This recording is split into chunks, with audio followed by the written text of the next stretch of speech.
I'd like to talk about the arm and shoulder stroke in putting. That's a common stroke that a lot of people use, and you can certainly putt well with that effectively. Under pressure is when you have to really judge your putting stroke and how stable it is. With the arm and shoulder stroke, you have potential motion in your wrist joints, the elbow joints. The shoulders can change their alignment, and on longer putts, when you're putting force into it, your hips and knees are likely moving. And these are all unconnected sources for motion that can creep in and destroy your alignment. But with dynamic pre-shot alignment, we can connect all of these sources so that when one part moves, all the parts move and they're synchronized. So now I'm going to make a knee stroke instead of an arm and shoulder. I'm just going to rock my knees back and forth, make a knee stroke, and everything moves and stays in alignment. So now we'll work our way up and make a hip stroke here. We get our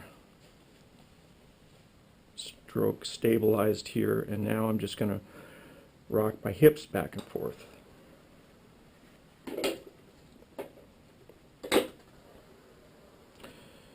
And then we'll go to, now I'm not advocating powering your stroke with your hips and knees, but just to show that you can, and it does work. Now we'll go to the arm and shoulder stroke.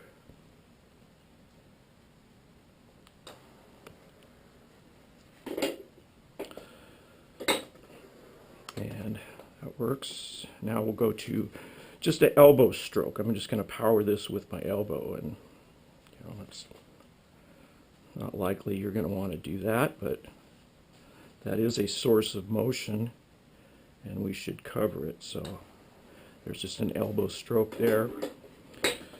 And now we get down to the wrists, and this is the place where everybody says take the hands out. You don't want motion in those hands, but so that's the source of our best control. As we've thrown balls, that's when we're applying force to objects. We use our hands to sense and regulate how much force. So now I'll just putt with my wrists and hands. So